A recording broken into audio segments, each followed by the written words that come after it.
like MR12 and also just best of one. Yeah, I mean that was even something that we had alluded to at the start of their matchup against Alternate Attacks, and the fact that he'd just come off of a pretty rough performance, and we were waiting to see if he was going to activate because like they were already doing well.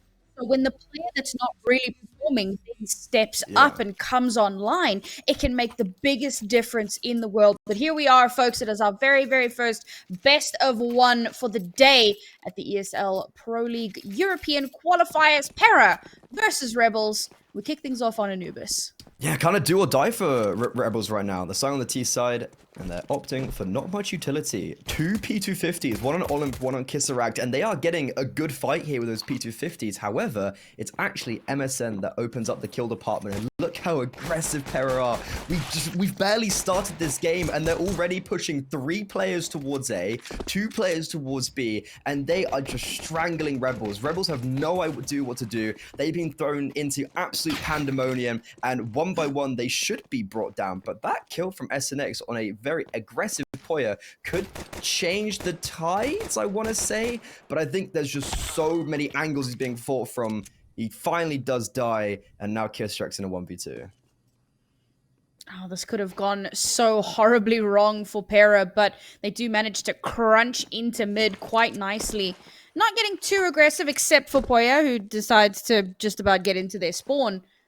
kisserek has made his way over towards the site. Yeah, he is heard, position known, will get peeked out towards.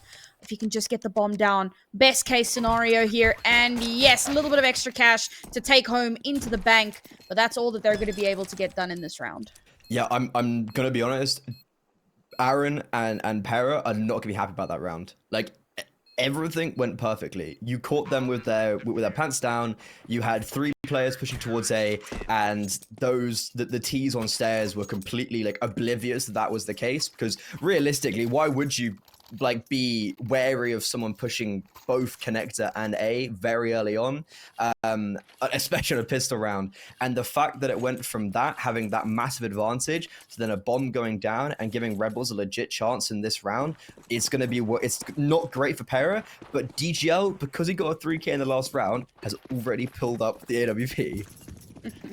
Yeah, I think that Rebels are really leaning into like the T-sided nature of the map, with a very heavy force here in terms of like upgraded pistols, Mac 10s, a Galil on top. Sure, they had the extra money from the plant, but losing this round is going to put them in a lot of danger. So they're going to have to play this out absolutely perfectly. Already showing a little bit of presence over towards the A side here. Peeks out. It's a good insta-kill, but it does get traded out very quickly. And now Aaron able to drop that MP9, pick up the M4, push back, and now sight free and clear for Rebels as they will take down Aaron after all. Yeah, no, I will take that 1-for-1 by Olimp any day of the week. You get all the information. You make it so there's one player on that bomb site. You completely cut off all his rotations with utility, and now we enter a 3 versus 3. I actually thought they were going to say this for a second, especially because DJ's on the AWP and they have no kit, but it does seem like they're going for it. porya, coming from A main, if he's actually going to go for this, he has to get this kill on kisserek, and both him and Kamion in tandem fall down, and that's going to force DGL to save. Is he actually going to be able to save? No, he won't. That's the AWP dropped, and potentially an AWP picked up for the T side going into the 3rd round. This is huge for Rebels. That's nuts. I looked at their buy going into this going, oh, that's a bit dangerous, guys. But they come out of that with quite a few weapons saved, and they absolutely decimate PERA's potential bonus. Now PERA backed out onto pistols. Like, they have nothing into this because they decided to force into that AWP. It was a risky decision from them, and even riskier to attempt to get exits rather than just heading for the hills and holding on to the weapon. A massive misplay from them, and Rebels are going to take full advantage of it. I think, personally, in this MR12 kind of economy and like just how easy it is to let rounds slip away. If you get the bomb down the T side, especially on Anubis, it's so easy just to full execute on a bomb site with a lower buy, and it's worked out perfectly in the last. But now they got to make sure it doesn't slip away. It doesn't happen to them. It's a double eco for PERA. They force back in, and this time they don't have the SMGs, the rifles. They've only just got Deagles, CZs, 5.7s, barely any utility. And now, after 15 seconds, they walk away with a double man advantage. And to be fair, they did this yesterday as well, right? When they're on the Deagles, it's just absolute chaos raining down, taking a bit of an aggressive stance, and then getting those nice early picks. And a nice off angle as well over towards the A side. That definitely played a huge part into it. Now Rebels will slow down. They have to. They can't afford really to lose this round. They do have a little bit of cash remaining, but it's not the ideal situation for them. They know that they have the weaponry advantage, but considering that PERA have the info advantage and that they've already managed to get 2 kills for themselves, this is a very, very dangerous situation to be in. Yeah, and also they're not being quiet about it. They're not utilizing that AWP to try pick up to offset the disadvantage. They're just going straight in for it. All guns blazing, and their utility is actually working out very nicely. They put it back into a 3 versus 3, and this utility placement right now by Rebels is sublime. They are just sectioning off all the rotations, allowing for this bomb to go down and allowing for the post plants. But the issue is now, as this utility is faded, here comes the CT side. AWP is being spotted. Kisserek very low. That 5-7 is very dangerous, and it will succeed. Now, the aforementioned AWP in a 1 versus 2! Ooh! What is that from Flay? Nails the first with the AWP, and the hand cannon comes out for Kamion. Rebels are saved by the AWPer. Good lord, the quick switch onto the Deagle to be able to get that final kill, knowing that Kamion is flanking behind because his teammate has just been killed. Beautiful play from him there, and great information, right? Great communication between the players to let him know exactly where he needs to be aiming at what moment in time. And of course, the crisp aim. That round was absolutely falling away, running away like a freight train. And Flay, we said it, right? Impact player, not necessarily top fragger, although today, seems he might want to prove me wrong. And as you said, PERA double eco. Looks like they're going to go for the aggressive stack out of B. It has been predicted. Yeah, a little bit of chip damage there, but they will get forced back a bit. I'm not gonna lie, I'm still kind of reeling from that from Flay. Like, that was insane. Like, that Deagle shot, like, the importance of that round, I don't think can be understated. Like, that would have thrown Rebels back into this very vicious cycle of a back and forth force buy. They still have the bomb down regardless, so they would have had that extra econ. But the fact they were able to win that round changes absolutely everything. I'm actually, like, so impressed at what I've just seen, and you must be there feeling great about yourself because you were like, yeah, Flay's my boy, he had a really good game yesterday, and then bam, like he opens up the whole round and, well, like, onto that bomb site and then closes it off just like honestly perfectly. And that's the issue when you're DGL and you buy an AWP second round and the team's going to go for a pop play and you put yourself in too aggressive a position in a very unwinnable 3 versus 3 retake when you have no kit. You lose that AWP, you give it over to someone who can utilize it very well, and example A.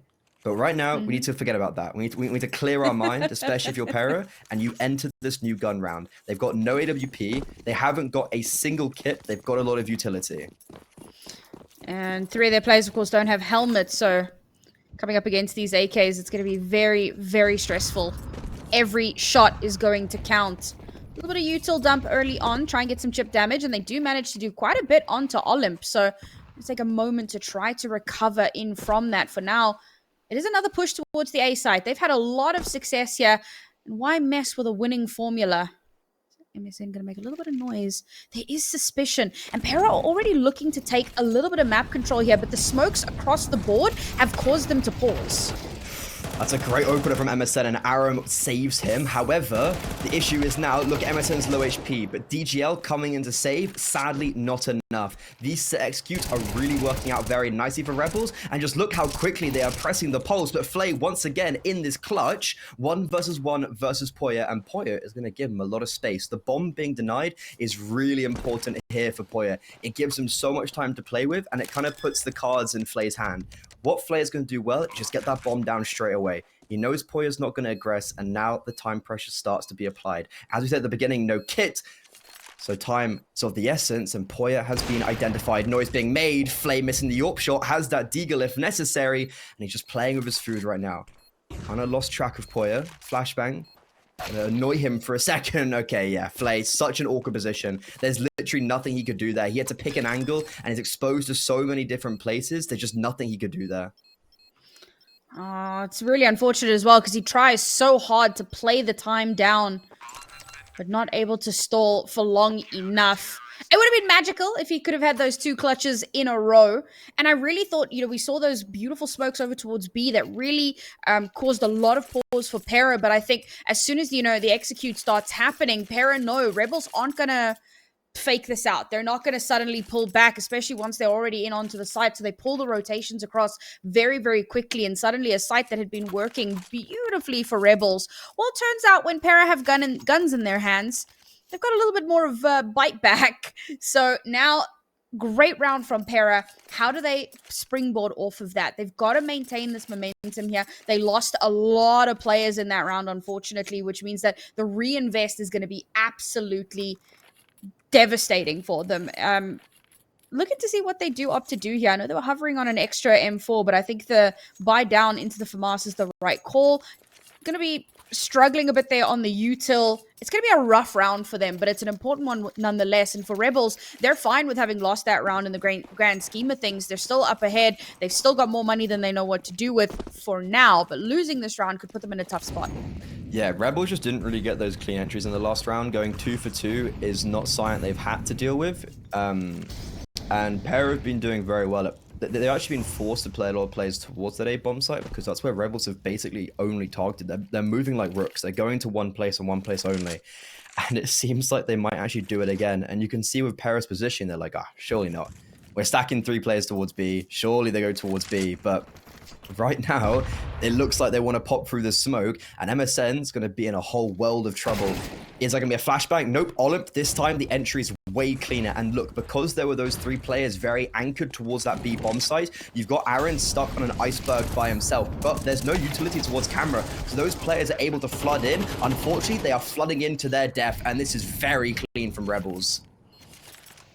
I loved how they were holding each other's angles so well there. There were a few moments where I look at a player and I go, yeah, he's dead there.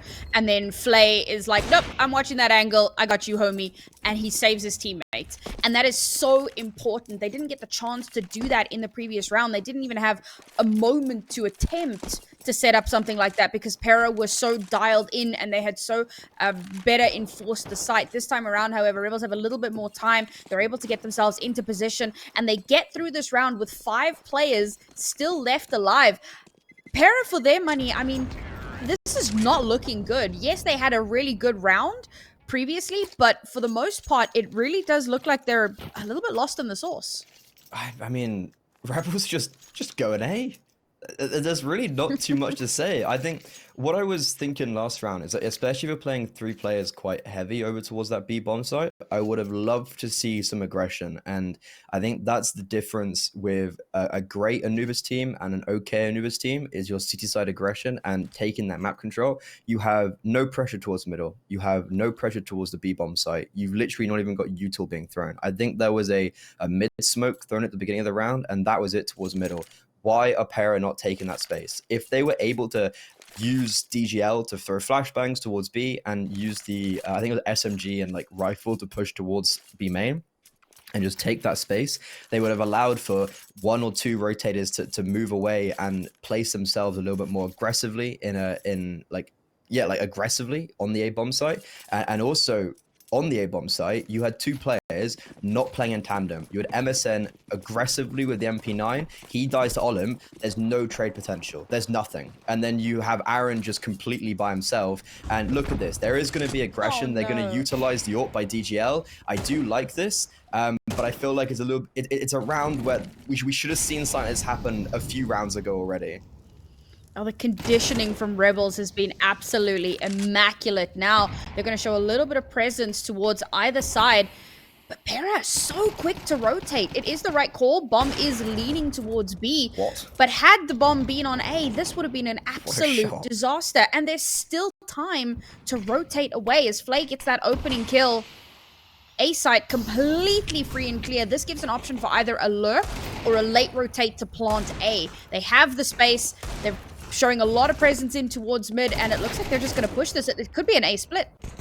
The world's their oyster right now. They're playing this map control perfectly. Aaron, there was no chance of survival there. The fact that MSN's even got a single kill and another dink hit is absolutely outrageous. He's actually bided a lot of time for the rotation of the AWP. MSN's doing so much work, and in the meantime, Kamion secures a frag towards the B bomb side. DGL, though, being wrapped now from 2 different angles. Is he going to anticipate Olimp? Olimp has put himself very aggressively in CT, and that's the issue. Too many angles to clear, and that was the kill right there. If DGL had got that, it would have been a 2 versus 1. It would have been winnable, but that is not the case, and now Kamion's going to be rotating in a 1 versus 2. He does have the kit.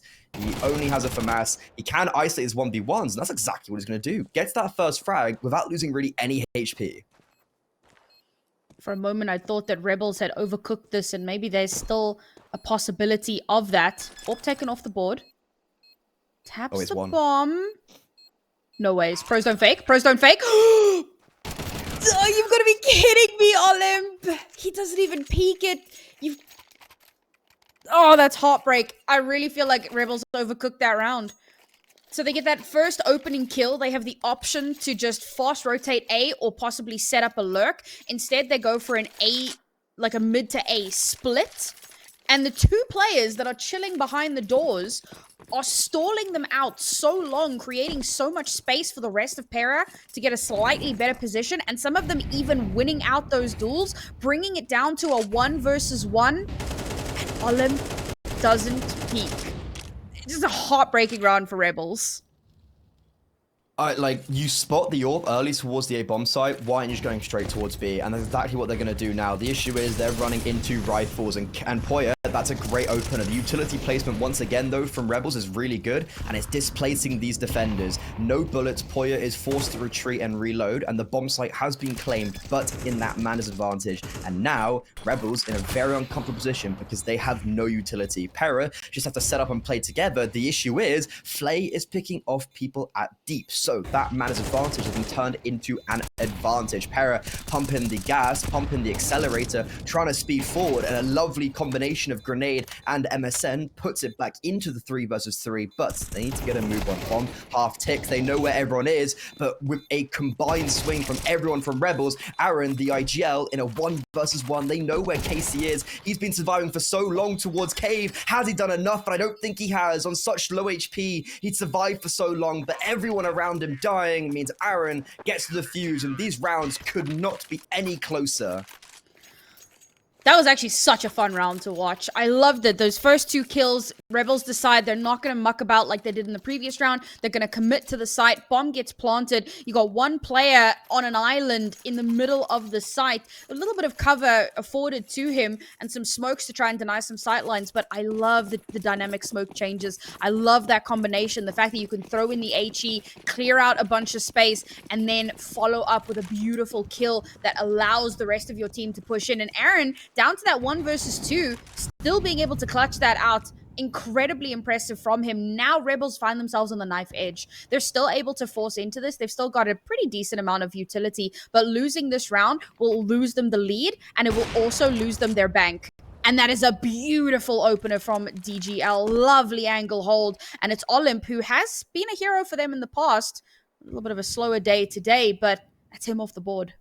He's had a slow day, but he's had a lot of entries, and this time he gets way too overconfident. In the meantime, lovely aggression on the B bomb, so that's exactly what I was calling for. But there is no rotations on the back of that, and DGL unscopes at the worst time. Is going to dodge all their incoming flashbangs, so still is able to hold down this choke point. And in the meantime, kisserek forced to try and make a bit of a risky play, try to take matters into his own hands to offset that deficit, but unfortunately that is going to be his downfall. And now Casey and Flay, as you rightfully have said, are in a very uncomfortable position. If the bomb doesn't go down, their economy has been squashed, and this really contentious early game kind of falls out of their hands.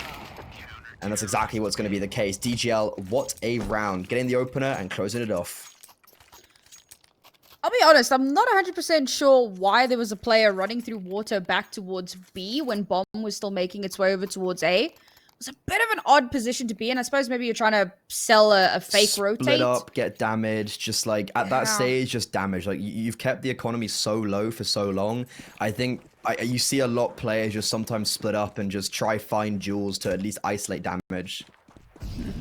Unfortunately, PERA have been having a lot of fun with their lurks. Not always success, but fun nonetheless. And they do manage to catch him out there. And yeah, that's it. Rebels back down onto this pistol. Ooh, DGL, you have to hit those, man. I love the repeat though. So confident, and that will be his downfall. Bonky bonky by Queso. But unlucky losing the AWP in such a fashion, but that's all right. It's very much recoverable, and only 2 players left alive for Rebels, so I don't think they're going to be too upset with that one. There you go. AWP picked up.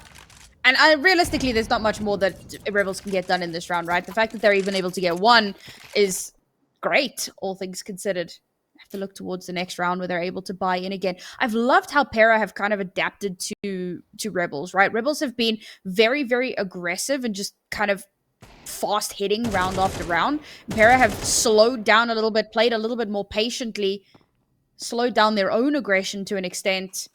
It's worked really well. It has felt like Rebels have been very much calling from spawn.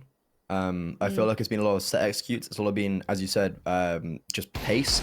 Kind of what I was highlighting in the pregame of Polish CS.png of just like pace, pace, pace, pace. And exactly that's what's happening.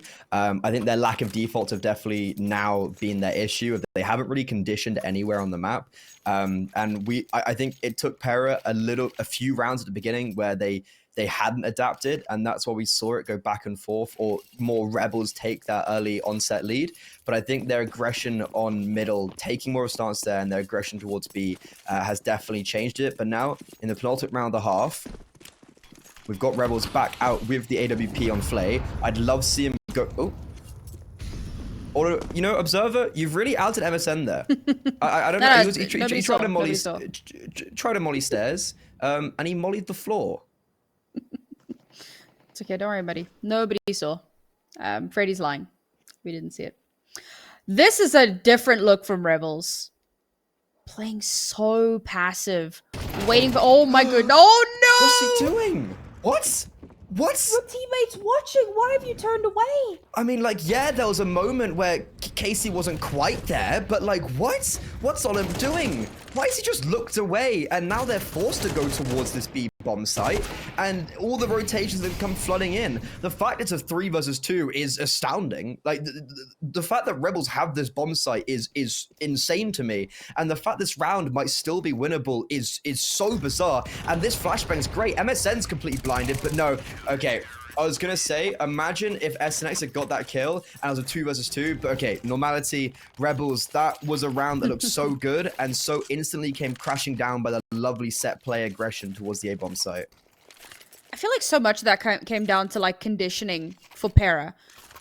Or conditioning against PERA, right, from Rebels, because Rebels, all they've done is like hard hit a site. There was one round where they went on a rotation thing and PERA shut them down. So they spot all of this early information, and so PERA are like, oh, it's A, and so that left B wide open, but they knew that they could play retake B, and they do it beautifully because Rebels had nothing left in the chamber once it got around to that. Now, however, Flay will kick things off with a nice little early opening pick here. Some great flashes and util in on towards the site, and they've got the site basically free and clear.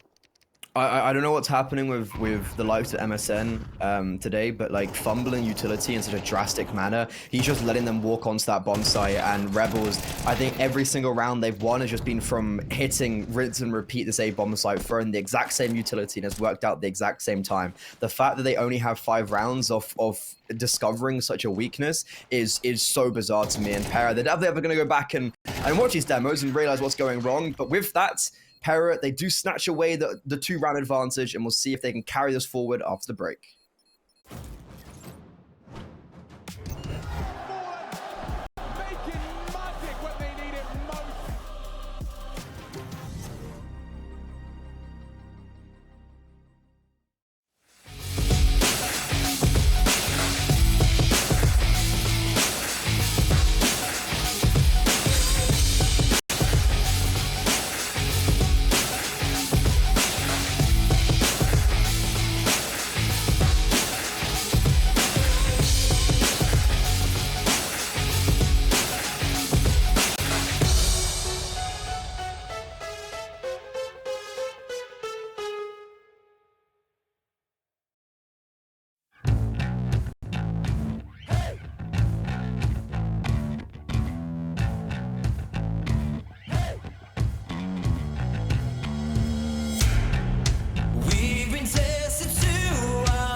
Well, that first half went by a lot faster, I think, than we expected. A lot of aggression, a lot of crazy plays, but it ends off at a 7-5 half in favor of PERA. Despite Rebels having a really, really solid start to the map, they did start to lose their ground a little bit, lost a couple of rounds that they maybe should not have. They have a chance here to try to redeem themselves and hopefully bring it back into their control. I think that first half was just crazy. Just like Yes. I actually don't even know where to place it. Like MSN's A-holds were horrific. I think that A-bomb site is definitely a massive issue they need to look at. But also, on top of that, you got to give props to Rebels with their util usage. I'm pretty sure we identified this yesterday with their specific game on Ancient of just like how good their util was and just like HE usage, chaining flashbangs and whatnot. And I feel like that whole T side, wherever they went, they really did have good util. And I'm interested to see how that correlates to like CT side now. And we saw definitely impact from Flay and DGL in instances, but I feel like they were both fleeting, and I'd love to see DGL now get quite aggressive with the AWP on the T side when he's able to pick it up. He had it quite a lot. He just wasn't really able to do too much with it in like kind of a continuous fashion.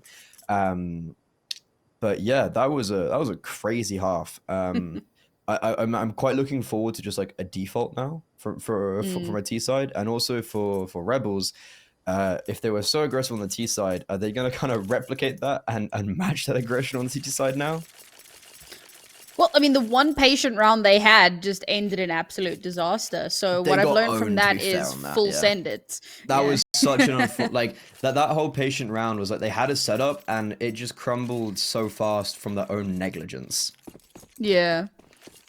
And a little bit of aggression from PERA there. Because let's face it, PERA didn't need to push that. But they realize there's no aggression. They want to go for some information. Because why is there no aggression? And they win that. So here we are. We finally jump into this 13th round. And it's looking like it is going to be a B hit. Already rotations from Rebels coming through. Very seldom you're going to see a fake on a pistol round. They've already made it in onto the side yet. And Kisserek has just sat them all down. A 3k for him. We will get a little bit of trade back. But porya is now on a 1 versus 3. An absolute miracle needs to happen. And Olimp will deny the miracle. What? That smoke on Cave, know. that smoke on Cave was PERA's. They smoked themselves off. Oh no. I don't know if that was supposed to be some sort of insane plan to pop them through the smoke or with a flashbang or a miss smoke, but regardless, whatever that was awful. That was so just like, what? I mean, like, yeah, to be fair, you run into 3 players and it's unfortunate, but you've just gifted kisserek 3 kills. Like, nice, he holds his nerves and he's able to get those 3 kills, but you couldn't have offered them up any easier from him. Yeah, that was big misplay from PERA. I don't know, like, I really don't know if that was on purpose and if it was just unfortunate that kisserek was playing close pillar or if that was a miss smoke. But if that was a miss smoke, you could not be missing a smoke at a standard of this Counter-Strike. And because they don't have the bomb down, they're forced to go for the save and they're going to allow Rebels this 7-7 joint scoreline. Is it toxic to wonder if it was an MSN smoke? He's had a bit of a rough util day, but see now a little bit of a mid aggression in towards PERA.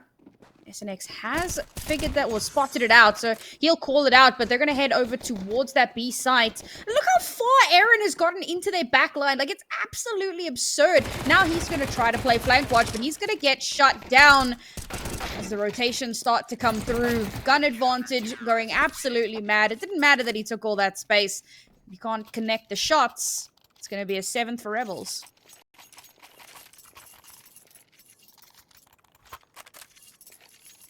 I'm still wondering how Aaron got there. He just walked up. They got so much space and it was just like, where are they? Everywhere! But no, a bonus round coming in for Rebels. They still only they actually have a pretty decent, they have a very good buy actually. 3 primary rifles, FAMAS and SMG. PERA with a full AK setup. They're going for just a very classic default. Great nade, very good nade early onto that CT side, but they're going to replace one back to DGL. And even though he was in position to receive those grenades, he didn't actually do too much damage, but there is chip across the map inflicted back and forth. And I think right now it's going to be PERA trying to take some space towards mid. They're using a lot of utility. However, they're not actually, there's literally no one here. So they're expending quite a lot for no real reason right now. Yeah, there's very little follow-up on that util. Thankfully, you know, Rebels are holding a little bit further back. But as you say, they have used that util. Now they've managed to take the space, and that's great for them. But they have almost nothing left in the chamber to get them through. Bomb's going to rotate over towards A. Looks like they might just try to push in there. They have installed Kamion in a good spot to try and catch out some rotations as Porya will get the first opener. And it instantly pulls rotations. Only one player left towards the A site. They will realize, however, it's not going to be the B hit, so they can get themselves back into position. PERA slowing down massively, but so much space for this split push towards A. And Kamion, such a well-placed microphone deep in enemy lines, now joined up with Porya. He's heard all this information, and they're just waiting to see if one more player is going to walk into their crosshair. In the meantime, this comes down to these entries. These entries need to succeed. They haven't got the kill yet. They've done a lot of damage to SNX, and in tandem, both A players will fall. And now, with mid completely under wraps, Rebels are going to be forced to save. That one kill from Porya changes everything. Even though PERA had insane map control, that like very early on, they had no real util to work with, and Porya going for an aggressive fight like that, that could have gone either way. I think if he loses that gun battle, the round is actually like, you lose the percentage to win by like 50%, but you get that kill, and you times your win percentage by like 20, right? It's a very high risk, high reward play that I'm not a huge fan of, completely isolating yourself and going for a duel. But it works out, and when you're in a very close game like this in a best of one, sometimes you have to take matters into your own hand. I think the potential for setting him up as a lurk was there, but maybe gets a little bit impatient and doesn't wait for the time. And then, of course, they install Kamion in such a good spot in mid as well. So there was a lot of potential for like late rotate or catching off late rotates or flanking in behind. And yeah, with Porya pushing out like that, getting that first kill, it does give them a huge opportunity. And then PERA winning their opening duels over towards the A side as well. And that early chip damage also made such a big difference, allowing them to swing out and get those kind of final cleanup kills. We are going to have a tack timeout once again here from PERA. I think we've seen more tack timeouts in this game than we did in the whole day yesterday, which is wild. But it's good to see that they are going to slow things down a little bit. I love that they are playing a really solid default. The problem is that, for the most part, Rebels have looked really good at reading into it. Barring that last round, of course. PERA are going to be very happy with that one. So take the time out, find out what worked with that, and how do they replicate it. They know that Rebels is going to be in a really tight spot, or they'll predict that Rebels should be in a tight spot economically. So winning this round will set them up for that double digit. Yeah, big swing round. Flays out with the AWP. Getting aggressive in middle right now, I'd love to see him take the space. The Molotov's going to come on his feet, it's going to push him forward, and he's taken all that space with him. In the meantime, PERA are trying their best Rebels impersonation, and are they just going to go straight towards a bomb site? That nade's going to land on Olimp. Not as much damage I would have anticipated, but because this double set up towards middle early on for Rebels, they're going to be here ready with a very early first response. But that's the bomb going in first, that's the bomb dropped. They're forced to commit now, but with great utility towards camera and heaven, it's actually going to force Rebels away. So they're PERA are going to be given the grace of this bomb site, and now Kamion in this lurk. They know about him. He has to get this kill, and now he does on SNX. Everyone's funneled towards heaven. Despite some good openers to slow things down, Rebels aren't able to completely stem the tide.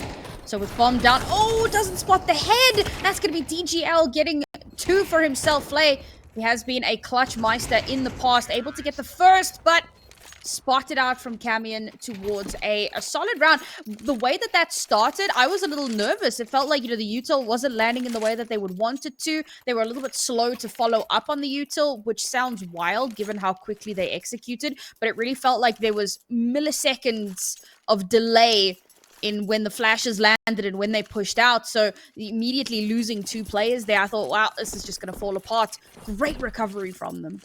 Yeah, it really felt like there for a second that the util was way too late, and it was just very uncoordinated.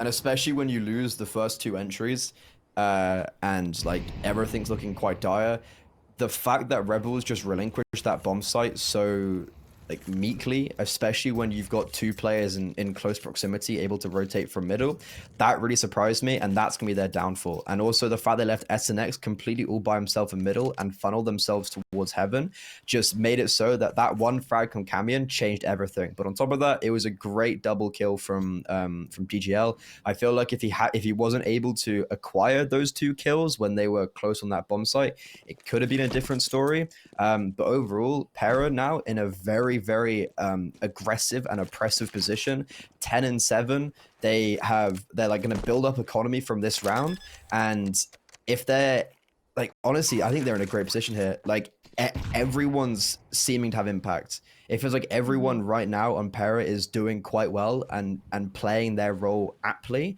And Rebels just taking a full fat second, reminding me of the old LDLC strat where they used to call like on T side, just everyone sit in spawn, just, you know, talk things over for a second. And it's almost like they've just taken a tactical pause right now, Rebels.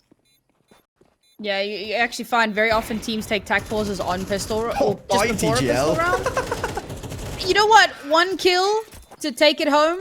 Sure, why not? But a nice little 4K there for MSN. And yeah, very often, you know, teams would take a timeout on a pistol round so that they could continue talking through the pistol round. Very similar thing there, like you said, right? Take a moment to just chat it out and see if they can come up with an answer. I actually wondered if they just wouldn't push it. We saw that yesterday where one of the teams was just like, you know what, we're just not gonna. But at this point, I don't even know if that really makes the biggest difference in the world economically. So rather try and go for it. They do manage to get 1 kill, but that's all it's going to be. Double digits secured now for PERA, and Rebels still on that knife's edge. Still able to force in, but knowing that if they can't get results here, they're in serious danger. The HE is big! Kisserek gets one while blinded, but is instantly traded out. Or trade onto Casey, rather. 4 versus 4. I loved the aggression, but it didn't get as many results as they would have wanted. I think considering that there was a double swing from stairs, I think a 1-for-1 there is like they've been lucky to get away with everyone, especially with Olimp trying to poke and prod towards the A bomb site. That could have got a little bit dangerous for him. It was a very nice set play from Rebels that didn't really go the way they wanted to, but they haven't come out of it like completely destroyed. So they've still got a footing in this, but this interaction in middle is going to change it all. Oh no, SNX gets caught with his pants down, gets caught with utility out. You can't be doing that. Such unfortunate timing from him. And now Flay, same position. Will they expect this? He has to get both here. Like, the bomb is on Kamion. If he's able to drop, or on DGL rather, if he's able to drop the bomb here, it's huge. He's seen that they're still here. He can hear them scoping. He can hear them moving around. If he gets 2 here, the whole round completely changes up. But I think if he gets 1, that's not going to be enough. And PERA just changing up. Yes, it's all been heard. There's one player here, very deep. Bomb's going to get planted. If I'm Rebels, I'm full saving right now. Oh, well, there you go. Lost 1 player already. I think that if they... Flay. I think that if they don't lose 1 there, there's potential to try to crunch in. But to lose both, and now Olimp not even going for the save. Maybe. Looks for a little bit of a cheeky frag there, but rather going to hold on. And he's being hunted down. PERA know they've in the driving seat completely here. 1 gun is going to be denied. They know where he is. And this is the right call. You know what? Send 1 person to hunt. They don't get results. That's fine. Everybody else, just chill. You don't want to give over more than you absolutely have to. They can't take that weapon away, but that's okay. It's an 11th round for them. And winning this next round puts them on to match point. So they're going to be feeling comfortable and knowing that Rebels are... Oh, they still tried to hunt that, huh? Timing wasn't on their side, but they tried. Yeah, honestly, the fact they had 3 players alive, like when that bomb went down, I don't understand why Flay's going for it. I can get Kisserek, like he just kind of got domed, to be honest, unlucky. Like he probably should have taken the initiative to move away a little bit sooner. But the fact that Olimp's the only player to survive, it means this round has just no legs on it whatsoever. Obviously, there's a world. Like, you never want to count it out completely, and this is a nice set play. The flashes are good, but the issue is the flashes go very deep there. The flashes are made so people, if they're at the back, get blinded, and the fact that porya and DGL get so aggressive, that actually plays into their hands, and now they're just cleaning up. Yeah, they might catch one off with a 5-7, or they won't. But this is going to be PERA taking match point, securing playoffs, and I think Rebels potentially bowing out of contention. 1 in 3. I think they have to win the next one, and even then, it might still not mean they make playoffs. But PERA, it's a good day for them. Or not. Ooh, SNX okay. 1v5? Nah. That would have been awesome. I thought he was just going to die there. And I was like, ooh, goody. Manages to take a weapon away. A second one. But nope, that's all he's going to be able to get done. Still not bad for an eco round, I suppose. The problem is we're at that kind of too little, too late stage. Series point here for PERA. Rebels have struggled in this half, only having managed to pick up 2 rounds so far. And not really getting much else, right? And this, I mean, that is the T-sided nature of this map. It's a little bit more equal over time, but still definitely a favor there. And Rebels just could not capitalize enough on their own T side. Now it's do or die. They have to get 5 rounds in a row to take us into OT.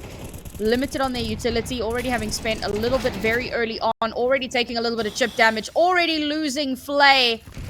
And that could very easily be round. This is the second time we've seen Aaron close out the game potentially for his squad. He did it against Viperio, and he's looking to do it up against Rebels. A double entry towards the B bomb site. Finally, KC revenges his teammates and does vanquish the IGL, but and the damage has been inflicted. The A bomb site's completely vacant. Yes, there are 2 players rotated towards the B bomb site, and that does seem to be where the bomb is poised to go for now. But with a minute on the clock, PERA, the world is their oyster. Rebels have a single smoke remaining. They have 1 kit. KC is on 25 HP. They're on a man disadvantage. They have to make a play towards the B bomb site. They're in the disadvantage. They have to do something maybe risky, do something together. And because they're not doing anything, and because they're not taking any of that information, it gives PERA just even more space than they already had. Olimp is backed off towards site. SNX and KC are going to try to wrap into mid. Yeah, they're going to come face to face with all 3 players. Good for 1. Not traded out just yet, but there you go. The reswing. Porya will be ready for it. Now angles held. This is going to be so difficult to get value. Olimp! Olimp with a double down to a 1 versus 1. He's so low on HP. Goes for the reload. You should be able to know that Kamion has headed straight for the hills. Going to try to head him off. Negligible difference here in terms of their capabilities. He's off it. All you need is 1 bullet. He's faked the plant. Oh, no. No! You're kidding me! Oh, that was so winnable. I mean, I get that you're paranoid. You're hoping, partially paranoia, partially hoping that the player is going to be impatient enough to swing you and you could just win off time. But, oh, what a misplay. And it's so smart from Rebels there. I mean, like... It's great from Rebel. I do like how they join up together, and they do get... It was a really good read from them. A really good read to move away from that B bomb site and go towards middle. I want them to do something together, and I was thinking maybe push towards B, but that may have worked, but I think what they did was the best thing. And yes, there was a good read from them, but on the kind of like other hand, what a horrific trade spacing and just general trades from PERA. I think DGL missed like 3 AWP shots of people swinging into him. That cannot be happening. You have 4 versus 3 in middle. They're swinging into you. You literally first bullet one of them, and there's 1 player on 25 HP you just can't dispatch with somehow. That's really poor, and Olimp just outplays at the end then. Rebels, I have no idea how they've won that 3 versus 5. But that is legitimately a round that could shake the feathers of PERA and could allow for a comeback. So we saw them drop the ball a little bit yesterday against Viperio. Unfortunately, into this round, still at a little bit of a disadvantage, right? It's a force, but it's very broken. They're going to have to, again, make some magic with it. Despite winning that round, they lose so many players. And the reinvest has crippled their economy. But I mean, you know what? Every round is last round, so you've got to throw everything and the kitchen sink into it if you want a hope of surviving. A nice little default here from PERA. Looking to get some early information or a possible early frag. There is a heavy lean towards A. Aaron's just being given mid for free. This happens every round. PERA have just been gifted mid. We saw this exactly on the first gun round. Porya is taking contact towards the B bomb site, but this time what it's done, it's actually said to Rebels to maybe maneuver themselves over towards the A bomb site, and you can see how close Casey is for the rotation. He's going to be maneuvering himself over towards Heaven, but they still need to be cautious of Aaron in middle, and especially with these entries succeeding towards the A bomb site, and with their very strong hold towards middle, the rotations have been scrambled, and PERA have so much space to work with, and they're going to utilize that space towards the B bomb site, where kisserek, with literally an MP9 and nothing else to work with, has to defend against the masses. First, low HP, falls to the grave, dinked onto Kamion, but unfortunately that's not going to be enough. Mad advantage still in favor of PERA, but Casey could do it all. No. Has he done enough? Flay, reload onto Kamion, should have been able to cancel him down while he was getting that reload out, but Flay's all by himself. I didn't even realize his rotations had been knocked down. Yes, bomb will be dropped, but 11 HP, 5 bullets. Oh my god, no way. He's picked up the AK. DGL made noise. 3 seconds. Oh, DGL in the nick of time will give PERA it, and PERA will take the 3-1 lead in the group stage. Do you know what? If anyone was going to do it in that last moment, it would have been Flay. And he gets it so unbelievably close. And I actually loved how that was played, right? You make a little bit of noise, you spot out...